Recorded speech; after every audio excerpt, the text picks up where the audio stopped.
Hey guys, and welcome back to Speak Freely. Here we celebrate the freedom of speech, same day, same issue with a different video. And today we are returning to Dr. Jordan Peterson, and he's interviewing Andy No, which is an independent journalist that got famous for being brutally attacked by Antifa. And if you don't know what Antifa is a fake anti-fascist terrorist group, organization that goes around destroying neighborhoods, burning down buildings, and beating women. So now that we have that clear, this is the first half of this Andy No Antifa interview. If you guys want to see, if you guys like this video, I would do the second half of it, and also I'm still going to do the second half of my Thomas Sowell facts about slavery video. It's coming. Anyway, we're going to right into this, but before you do, if you like these type of videos, please like, comment, subscribe, hit that bell to get notifications when I do upload. All that really does help with the algorithm, guys. And if you'd like to support the channel even further, you can donate. My PayPal and Cash App link is in the description box below and also in the comment section. Of course it helps, but you don't have to. You can just like, comment, subscribe. Other than that, sit back, relax, and enjoy the video. All right, here we go. So I was talking to a number of influential Democrats this week about Antifa and about January 6th, okay? And so imagine that an outside observer like a Canadian might look at the United States and think, well, you know, the radical left has Portland and Minneapolis, and that's pretty damn ugly. And then the radical right has January 6th, and that's pretty ugly. And, you know, maybe you could draw some kind of equivalency between the two, and maybe not, but I think you could at least make a reasonable initial case for something like that. January 6th had a lot of symbolic weight, if nothing else, and certainly did frighten people very badly. But when I was talking to these Democrats about Antifa and the riots, you know, their attitude is sort of, well, there's always been riots and race riots in the United States throughout its entire history. So in some sense, it's really nothing out of the ordinary. And besides, Antifa doesn't really exist. And so I'd like you to address, if you would, both of those points. And I should point out, too, these were reasonable people making these points. These aren't radical leftists. These are people who are trying hard to pull the Democratic Party towards a moderate center, and who are very suspicious of the radical leftists, especially the grip they have on the education system. So they're good faith players and still, and oh, the other thing they said to me was that they believed it was intellectually dishonest to draw a parallel between Portland and Minneapolis and January 6th, making the case that what happened on January 6th was much, much worse, like in a category of its own. And they justified that by referring to the fact that it was a direct assault on the Capitol building, you know, and that there was presidential ambivalence about bringing that to a halt. So that's a rat's nest. So, you know, you want to wade in? Before we get to Andy No, I can't speak on what happened on the Capitol too much because I don't think we are allowed to on YouTube. However, I will say it was so freaking stupid. I do not approve of what happened whatsoever. However, I have to say this, that I think he said that a lot of people were scared, or scared a lot of people. I think it scared a lot of people because of the fear-mongering media that is still going on today. Do I think what happened is worse than what Antifa has done? Not necessarily. I think the purpose of it, or like he said, the symbolization of it was different, but there's been more damage.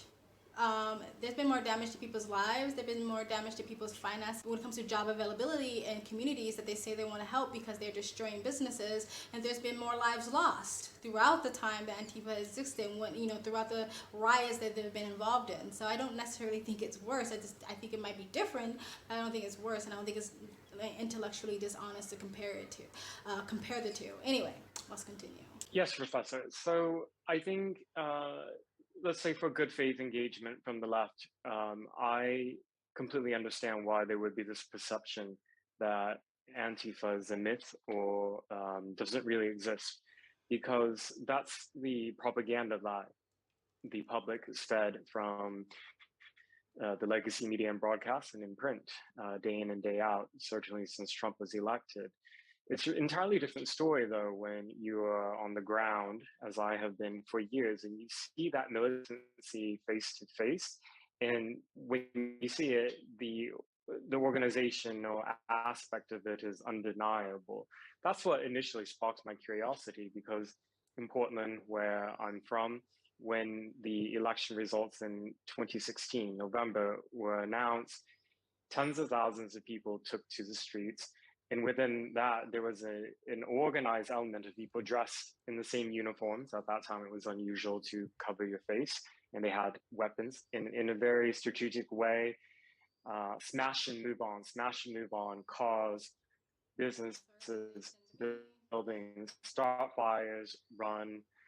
Um, so it was from there that sparked my interest in wanting to learn more about what looks like an organized militia or paramilitary. So, with that out of the way, though, I think the press, because of its compromised nature and generally being biased to the left, they have turned a blind eye to the evidence that shows that depending on where you are, there's an organizational structure to Antifa. And the statement that Biden said infamously at one of the debates last year, Antifa is an idea. That statement in itself is true, but it's not the complete statement. You have, I think, one way to explain it that people can understand perhaps more easily is it's analogous to the worldwide jihadist phenomenon, in that you can have people who are actual members of organizations like Boko Haram or IS or Al Qaeda or any of these other jihadist groups. But you have people as well who are sympathetic to the ideology and act on it. And in that regard, I think you can think of the contemporary manifestations of Antifa in the United States, Canada, and in Western countries along the same lines. You can have people who self-identify in, and simply all they do is go to these protests or riots based on flyers they see online. Then you have actual cells that operate, such as Rose City Antifa, which is an organized group. You can go on their website and look at the Q&A, and they actually have one of the questions is, how do I join? And they said that currently membership is closed. So there's that. And in my book, I published some of the primary documents of the curriculum from Rose City Antifa, which is actually one of the cells that's part of a network called the Torch Antifa Network, and they have cells in other cities. So from, it's kind of all of the above. It's ideology, it's horizontally organized, it's disorganized, it's also highly organized in some cases. So it's because of that lack of centralized hierarchical authority that makes it easy for those who want to obfuscate and confuse the public about it, because they can point and say, well, there's no single leader. Who's the leadership? Show me the leadership. And because there is no single person who's heading everything, then the response is, well, that's evidence that they don't exist.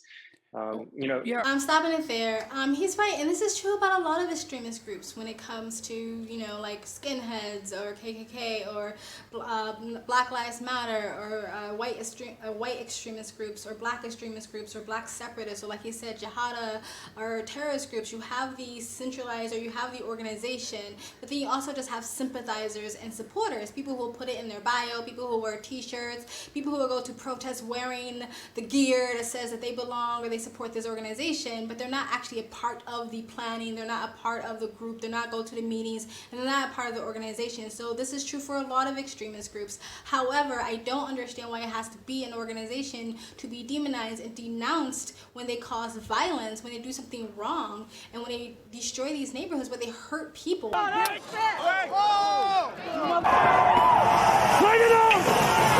Why does it have to be an organization for a president and for the mainstream media to say what they're doing is not okay? They have no issues doing that with the so-called white supremacists, right? There's no white supremacist group. There's no group that says white supremacists. There's no centralized white supremacist organization where they have meetings and stuff like that. Like you have your white extremist groups like KKK and skinheads, but you don't have a centralized white supremacist group, but you'll have the mainstream media and the president saying that these white supremacists are terrorists and the greatest danger to American society and are horrible people. Domestic terrorism from white supremacists is the most lethal terrorist threat in the homeland. So they have no problem demonizing an idea of white supremacists, but they have an issue demonizing or denouncing when Antifa does physical violent acts in the streets of America, and there's these communities freaking out people, destroying their jobs, taking their employment away from them, destroying their communities, and people losing their lives in these riots.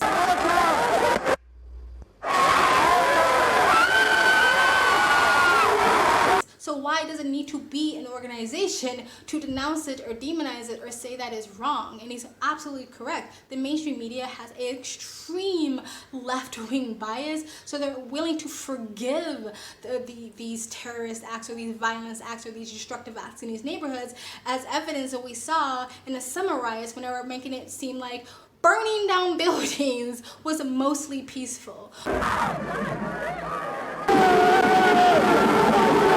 All right, let's continue. Evidence that they don't exist. Yeah. To counter Okay. that, So this is a real problem conceptually, right? I mean, and let's think about it to begin with as a problem that we all face instead of a political problem emanating either from the left or the right. Okay, because I think there's a deeper problem here that isn't exactly partisan. And we'll get into the partisan element of it later. So imagine, first of all, so I assume that the description you gave would be the one that you gave, is that, okay, so what we have here is we have some actual organizations. Let's focus on Rose City and Antifa. But it's a radically distributed organization. And we don't even know how radically distributed. And it's almost impossible to identify its core members or even to define what core membership might be. Now, you did point to Rose City Antifa, but if I said, for example, well, how many other Antifa groups are there that have an identifiable organizational strategy that's akin to Rose City Antifa? How many do you have any sense of that? just a few dozen. There aren't very many, but the thing is, many they close and then they spring up as new ad hoc groups under different names, but it's really the same, relatively the same people involved. Okay, a few dozen. So that's real interesting. So that's like, let's say 24. Just let's make this concrete because I think it'll be interesting to do so. So in that 24, how many people do you think are core involved in each group? Do you think it's like 5? Is it 3? Is it 10? Like real hardcore people who are devoting their time to this, like maybe they're unemployed. That would be a real shock. And it's their full-time job, something like that. How many people? Across the entirety of the United States, if most of them, let's say, were averaging around the same size as Rose City Antifa, then I would say in total, we're looking at below 1,000 people in across the entire United States. So hundreds, which is, in the scheme of things and for the scale, that's a very small number. Yeah, well, it's so small that you could say that it's, and I'm not saying this, but it's so small that you could say that it's non-existent, right? Because it's 1 in 300,000 if it's the US. It's such a tiny minority of people that they barely exist. But what that points to is something actually, that minimizing it in that manner actually points to something far more sinister. Because what it means is that under 1,000 committed people can radically destabilize whole cities and pose a threat to the integrity of entire culture, not least by fostering polarization and the degeneration of the political scheme that comes along with that. And so that's a real danger for all of us, particularly if it's the case that groups like that can multiply their power by pulling other semi-attached and maybe not so violent or even extremist people in on the basis of their empathy. Stopping it there, I'm so glad that Dr. Jordan Peterson pointed that out. Yes, he's trying to play devil's advocate and saying like, well, when you look at that number, maybe the average person would say like, it's not really a big deal. It's the same argument when they try to say like, why are we focused on trans women in women's sports? It's such a tiny minority. But it's like, well, yeah, but we're still trying to nip it in the bud before it becomes like a huge problem. Anyway, but he's saying like, even though this is tiny minority of people, they can still cause so much destruction in a community, in an environment where people again lose their lives and lose their businesses and lose their income, right? I've seen Tim Pool talk about this because Tim Pool has also worked in these fields where like Antifa, when he used to work on the ground, and he'll say what they will do is they will attach themselves to other organizations that may have not even started off as violent, like Dr. Jordan Peterson put it. They'll go to something like a Black Lives Matter rally and they will go to the people that's already energetic and are already like up in arms and are already mad and and they'll go to the front of the people and say, this way, come this way, follow us. There's just a small amount of people, but they're gaining control of a massive amount of people that's just going to mindlessly follow them, because a lot of people who go to protests, they don't know what they're really there for. They know the general idea, but a lot of times if you go to these protests and you ask people, what are you here for? They'll all say like different things, right? And so they'll direct this group of people into an area that they know maybe they shouldn't be, or high traffic area, or area where there's federal buildings, there's going to be more police, to try to make a bigger spectacle and try to shake up this maybe non-violent group and create some chaos. You know what I mean? It's like a ripple effect, right? And so it is a small amount of people that are highly organized that's probably not very stupid. They probably know what they're talking about. They probably know what they're doing. They probably looked in the past and seen how other groups have done this to other communities in other countries, and are organized enough to know how to manipulate other groups of people that's not necessarily attached to their organization, but to basically like do their dirty work for them in a way. Anyway, that's interesting. All right, let's continue. Exactly. Concentric circles probably is a good way to explain it. What you asked me, the concrete number of how many people are actually core in terms of involved in the organizing, the planning, attending meetings or trainings, like as you said, almost non-existent given the population size of the U.S. However, the larger concentric circle is of their sympathizers, and I think the role of the press, particularly since the election of Trump, helped really to mainstream the so-called Antifa ideology. It put day in and day out for the entire world that this belief that America had elected a fascist president under Trump, that we were experiencing a regime change, that there would be genocide, and on the face, I mean, these accusations are so outrageous and I would say laughable, but people genuinely believed it. You know, go back 5 years, remember like this sense I believe. Alright guys, that was the end of the video. That was part 1 of the interview. If you guys want to see part 2, let me know, or I'll see if you like it or the views that this video get, and I'll do part 2 of this interview. That's really, really interesting that he's basically saying like the mainstream media pretty much set the grounds for Antifa to be successful by telling America or telling viewers these lies that, oh my god, Trump is a fucking fascist, he's a dictator, totalitarian, he's gonna take over America, and women are gonna lose all their rights, and gays are gonna start being stoned in the streets, and blah blah blah blah, where people see, oh, they're anti-fascist, they're gonna fight against this terrible person, they're gonna fight against what's this thing that's happening to my country, so who cares if they break a couple of windows, who cares if they burn a few buildings down, who cares if they're a little bit destructive, at least they're on our side because they call themselves anti-fascist. And so obviously there are anti-fascists, even though, like, you know, stopping someone for expressing themselves, speaking and stuff like that is an anti-fascist thing to do that Antifa do quite often. Antifa is fascist. But we've seen what people these days, like, you just give them a nice name and they will just believe whatever you say. You say Black Lives Matter, they go, yep, I support the organization without knowing anything about it. Antifa, they're anti-fascist. Okay, I support the organization without knowing anything about it.